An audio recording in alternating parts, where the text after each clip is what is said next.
تھا کہ ایک دشمنی سی پیدا ہو جاتی تھی دل میں حضور کے خلاف اور صادق الایمان مسلمانوں کے خلاف کہ یہ انہوں نے ہمیں مشکل میں ڈال دیا ہے. ہم ایمان لائے تھے, ہمیں کیا پتا تھا کہ ایمان کے تقاضے یہ ہوں گے. ہم سمجھے تھے بس ایک عقیدہ ہے, بدل لیا, اللہ خیر صلی اللہ. یہ تقاضے تو بڑے بھاری ہیں, ان کو پورا کرنا تو آسان نہیں. وہ جو اقبال کہتا ہے تو بچا بچا کے نہ رکھ اسے, تیرا آئینہ ہے وہ آئینہ کہ شکستہ ہو تو عزیز تر ہے نگاہ آئینہ ساز میں. جان اور مال بچاؤ نہیں, خرچ کرو. آئینہ ٹوٹا ہوا کس کو پسند آتا ہے؟ اللہ کو تو تمہاری ٹوٹی ہوئی لاش زیادہ پسند ہے بنسبت تمہارے زندہ وجود کے. حضرت حمزہ کی لاش جب آئی تھی حضور کی نگاہوں کے سامنے, ناک کٹی ہوئی ہے, کان کٹے ہوئے ہیں, پیٹ چاک کر کے کلیجہ چبایا گیا ہے. اللہ کی نگاہ میں اس کٹے پھٹے جسم کی جو قدر ہوگی اس کا ہم اندازہ نہیں کر سکتے. تو بچا بچا کے نہ رکھ اسے, تیرا آئینہ ہے وہ آئینہ کہ شکستہ ہو تو عزیز تر ہے نگاہ آئینہ ساز میں. آئینہ ساز اللہ ہے. تو ایک تو دشمنی ہو جاتی تھی رسول سے, اور اس میں ایک خاص واقعہ میں آپ کو بتا دوں. حضور نے مدینہ تشریف آوری کے 6 مہینے کے بعد 7ویں مہینے سے چھوٹے چھوٹے چھاپا مار دستے بھیجنے شروع کر دیے to threaten the lifeline of مکہ.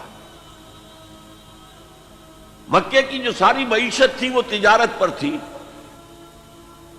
اور اگر آپ تاریخی حیثیت سے جاننا چاہیں کہ یہ لنک بن گئے تھے trade between east and west. دیکھیے جب تک نہر سویز نہیں تھی تو مشرق و مغرب کے درمیان سمندری راستہ تو کوئی نہیں تھا.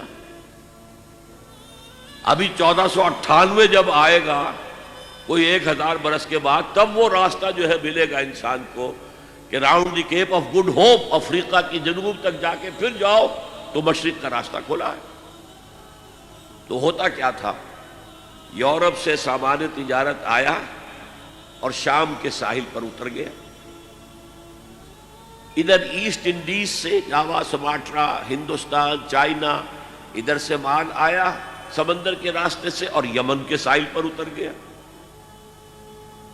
And between these 2 points, caravans of the Quraysh, they were going to and fro. جنوب میں گئے, سردیوں کے زمانے میں وہ جاتے تھے جنوب میں, گرمی کم ہوتی تھی یمن کی طرف. وہاں سے مال اٹھایا اور چلے اب شام تک پہنچ کر شام کے ساحل پر پہنچا دیا. وہاں سے شام کا ساحل یورپ کا آیا ہوا سامان اٹھایا اور وہ لا کے سیدھا جنوب میں, سیدھا راستہ تھا بالکل سیدھا, اسٹریٹ ٹو دی نارتھ, اور وہ جو ہے آ کر یمن پہ اتار دیا. یمن سے پھر مشرقی ممالک کے تاجر وہ خریدیں گے اور لے جائیں گے کشتیوں کے ذریعے سے. شام سے یورپ کے تاجر وہ جو ہے وہ خریدیں گے اور لے جائیں گے. تو یہ کنیکشن بن گئے تھے between the trade between east and west. اور ان کو یہ سہولت حاصل تھی, پروٹیکشن حاصل تھی کہ کوئی بھی قبیلہ عرب کا ان کے کیروان کے اوپر حملہ نہیں کر سکتا تھا, because they were the custodians of Kaaba. اور تمام قبیلوں کے بت کعبے میں رکھے ہوئے تھے, as if they were hostages with them.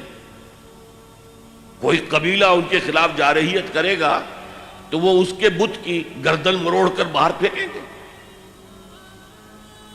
اس وجہ سے انہیں اس پوری تجارت کے اندر, اور ان کی جو مالی حیثیت بہت بہتر تھی قریش کی بقیہ پورے عرب سے, اس کا سبب یہ تھا. اب حضور نے کیا کیا, اسے تھریٹن کیا, we are very much here now. This can be called the economic blockade of Mecca. یہ تھا پھر جس کے نتیجے میں, اچھا اس وقت تک قرآن مجید میں قتال کا حکم نہیں آیا تھا. یہ حضور کی اپنی تدبیر تھی, اپنا اجتہاد تھا. تو وہ کہتے ہیں دیکھو جی ابھی قرآن میں تو حکم آیا نہیں, یہ تو کچھ ایڈونچرس آدمی معلوم ہوتے ہیں, ایمبیشس آدمی معلوم ہوتے ہیں, انہوں نے ہمیں مصیبت میں ڈال دیا. پھر ان کا کہنا یہ تھا کہ بھائی دعوت سے, تبلیغ سے, نصیحت سے, ٹھنڈی ٹھنڈی باتوں سے اپنی بات پھیلاؤ. یہ کیا چھیڑنا قریش کو کہ پھر جنگوں کا آغاز ہو جائے. اندر تو تھی اپنی بزدلی، لیکن اس کے اوپر ردے چڑھ رہے تھے فلسفے کے. جیسے ہم کہتے ہیں کہ اگر کسی کو گڑ دے کر مارا جائے تو زہر ضرور دینا ہے. تو اس اعتبار سے وہ حضور سے بھی اپنے دل میں عداوت محسوس کرنے لگے. اور یہ جو مسلمان ہیں، یہ فینیٹکس، یہ پاگل، یہ جذباتی لوگ، یہ نہ دائیں دیکھتے نہ بائیں دیکھتے ہیں، نہ سامنے کے خطرات نہ پیچھے کے حالات، نہ انہیں اپنے بیوی بچوں کا کوئی خیال ہے، کچھ بھی نہیں. اور یہ فوراً کھڑے ہو جاتے ہیں، چل پڑتے ہیں، فوراً لبیک کہتے ہیں. جب یہ لبیک کہتے ہیں تو ہم نمایاں ہو گئے نا. اگر سب بیٹھے رہتے تو ہم بھی انہی میں شامل رہتے. اس وجہ سے پھر وہ عداوت کا درجہ ان کے اندر پیدا ہو گیا. یہ تھرڈ سٹیج ہے ٹیوبرکلوسس کی. نفاق جب اس درجے کو پہنچ جاتا تھا تو اب اس کے علاج کا کوئی امکان نہیں تھا. یہ ہے غیر شعوری نفاق. وہ اپنے آپ کو مسلمان سمجھتے تھے، مسلح سمجھتے تھے، تو یہ پھیلا رہے محمد اور اس کے ساتھی صلی اللہ علیہ وسلم. خامخواہ چیلنج کر رہے ہیں قریش کو. یہ انداز جیسے کہ سورہ بقرہ کے دوسرے رکوع میں ہے، وَإِذَا قِيلَ لَهُمْ لَا تُفْسِدُوا فِي الْأَرْضِ قَالُوا إِنَّمَا نَحْنُ مُصْلِحُونَ. جب ان سے کہا جاتا تھا دیکھو اللہ کے دین کو قائم کرنے کے لیے ایک جمعیت فراہم ہوئی ہے، اس کے امیر محمد ہیں صلی اللہ علیہ وسلم، اور اب عالمی اصلاح کا ایک پروگرام پیش نظر ہے، تم اس جماعتی زندگی میں رکھنا ڈال رہے ہو تو گویا کہ فساد مچا رہے ہو. وہ کہتے نہیں، ہم تو جی اصلاح چاہتے ہیں، مصلحین ہیں. یہ فساد تو تم مچا رہے ہو، جنگیں تم نے شروع کر دی ہیں. ہم تو کہتے ہیں کہ صلح کے ساتھ کام کرو اور دعوت و تبلیغ کے ذریعے سے، صرف اس مشنری زیل کے ذریعے سے اپنی بات کو پھیلاؤ. یہ تھے مدینے کے منافقین. اب چند باتیں میں اس نفاق کے ضمن میں اور عرض کر دوں.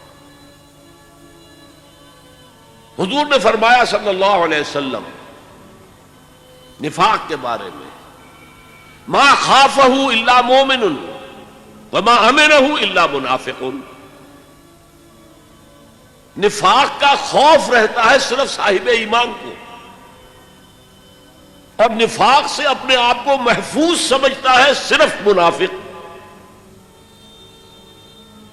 صاحب ایمان کو ہمیشہ اس فکر میں رہتے تھے ہم سے کوئی کمزوری ظاہر نہ ہو جائے، مال اور اولاد کی محبت کہیں ہمارے قدم نہ روک لے، کہیں اللہ کے ہاں ہمارا شمار منافقین میں نہ ہو جائے. کوئی چھوٹی سی تقصیر ہو گئی تو وہ بھی انہیں معلوم ہوتا تھا کہ جیسے پہاڑ ان کے سروں پر آ گیا ہے. حضور نے فرمایا کچھ لوگ ایسے ہوتے ہیں کہ اگر گناہ کر بیٹھتے ہیں تو ایسے محسوس کرتے ہیں کہ پہاڑ تلے آ گئے، اتنا بوجھ، اتنا احساس کے اوپر ثقل. اور کچھ لوگ ایسے ہوتے ہیں کہ بڑے سے بڑا گناہ کر کے بس اتنا سا احساس ہوتا ہے کہ ناک پر مکھی بیٹھ گئی کہ ہم نے یوں کیا اڑا دیا، بس اتنا احساس. وہ ضمیر نام کی اندر شے وہ بتاتی تو ہے تم نے غلط کام کیا، اس سے زیادہ نہیں، مکھی اڑا دی خلاص. تو ما امنہ الا منافق. نفاق سے اپنے آپ کو محفوظ اور مامون سمجھتا ہے صرف منافق. یہ غیر شعوری نفاق ہے نا. وہ نہیں جانتا کہ میں منافق ہوں، وہ تو کہتا ہے میں مسلم ہوں، میں محمد کے پیچھے نمازیں پڑھتا ہوں صلی اللہ علیہ وسلم، میں روزے رکھتا ہوں، اگرچہ طبیعت تو نہیں چاہتی لیکن کیا کروں، جبرن زکوٰۃ بھی دے دیتا ہوں تاکہ مسلمانوں میں شمار تو رہے. تو وہ تو اپنے آپ کو مسلمان سمجھتا تھا منافق. تو ما امنہ الا منافق وما خافہ الا مومن. مومن کو خوف رہتا ہے کہ کہیں میں نفاق کی سرحدوں کے اندر داخل نہ ہو جاؤں. هي الحلقات تحفظني بآيات من القرآن، هي الحلقات تملأني بحب المصطفى العدنان.